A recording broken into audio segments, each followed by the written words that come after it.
અત્યારે 90% આપણી બધી જ તાકાત આપણી કાયા ઉપર છે. જ્યારે તમે સંકલ્પ બહુ મોટો લ્યો છો ને ત્યારે વિઘ્નો પણ બહુ મોટા આવે.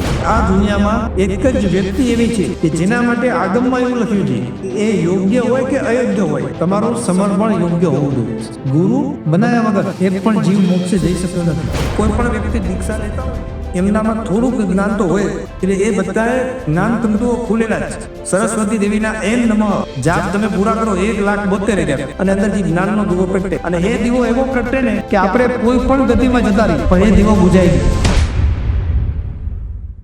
તમારે કાયાને મજબૂત કરવાની. કેમ કે અત્યારે 90% આપણી બધી જ તાકાત આપણી કાયા ઉપર છે.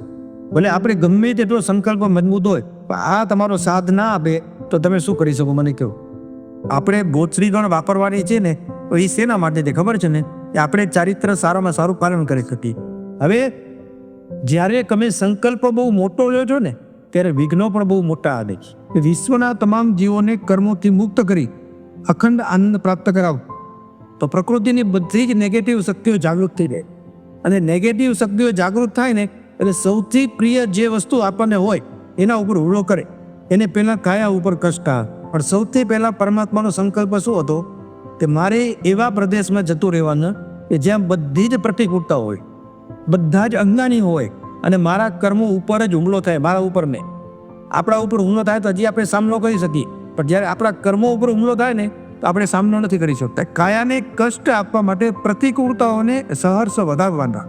સવારે પહેલો સંકલ્પ હોવો જોઈએ કે મારાથી ભૂખ સહન નથી થતી તો સૌથી પહેલાં મારે ભૂખ સહન કરવાની. એટલે ગુરુ મહારાજની આજ્ઞા લઈ રહેવાની એ ગુરુદેવ મેં સંકલ્પ કર્યો છે કે મારે કાયાને મજબૂત કરવી છે. એના માટે મારે કષ્ટ સહન કરવાનું છે. કદાચ બની શકે તમે બોચની વાપરો એ વખતે મને એમ છે કે હું હજી 2 કલાક લેટ વાપરું. જો તમારી આજ્ઞા હોય તો મને એક સહન કરવા માટેની પ્રેક્ટિસ કરવા માટેની છૂટી આ.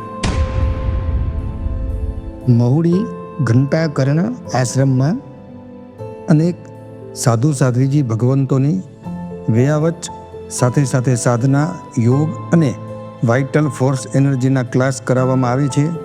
3 દિવસના અને 5 દિવસના ક્લાસ હોય છે. તો આપના ગ્રુપની અંદર કોઈ પણ સાધુ સાધ્વીજી ભગવંતો પરિચયમાં હોય અને એમને કોઈ પણ પ્રકારનું ધ્યાન, યોગ, સાધના કે નવકાર મંત્રની વિશિષ્ટ પ્રકારની ક્રિયાઓ શીખવી હોય તો તેઓ ઘંટાકર્ણ આશ્રમનો સંપર્ક કરી શકે છે. જેના નંબર નીચે આપેલા છે. એડવાન્સની અંદર બુકિંગ કરાવવાથી સાધુ સાધ્વીજી ભગવંતોની બધા જ પ્રકારની વ્યવસ્થા થઈ જશે. ગોચરી, પાણી અને બાજુમાં જ પાર્શ્વનાથ ભગવાનનું જિનાલય છે એટલે એમને પરમાત્માની આરાધના પણ સરસ થશે. તો આપના ગ્રુપમાં કોઈ પણ સાધુ સાધ્વીજી ભગવંતોને કોઈ પણ પ્રકારની સાધના, યોગ, ધ્યાન કે નવકાર મંત્ર ઉપરની વિશિષ્ટ ક્રિયાઓ શીખવી હોય તેઓ જરૂર સંપર્ક કરે.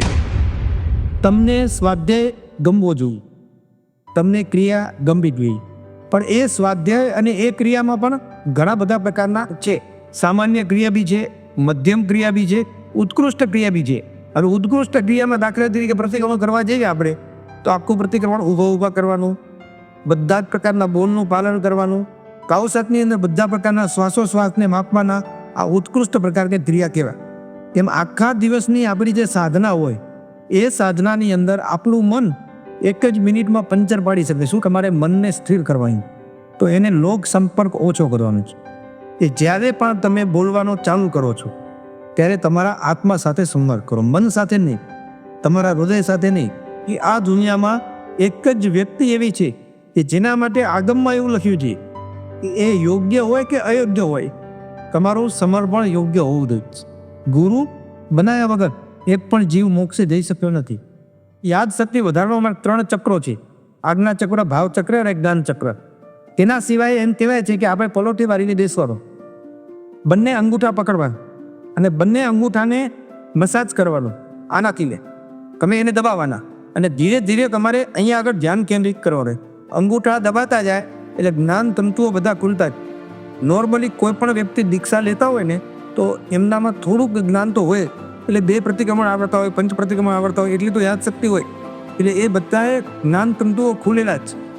સરસ્વતી દેવીના એમ નમઃ જાપ તમે પૂરા કરો 1,72,000 એટલે એમના સિંહાસનમાં ધ્રુજારી થાય અને તમને એની અનુકૂળતાએ પ્રેરણા પણ મળી અને અંદરથી જ્ઞાનનો દીવો પ્રગટે અને એ દીવો એવો પ્રગટે ને કે આપણે કોઈ પણ ગતિમાં જતા રહી પણ એ દીવો બુજાઈ ગઈ.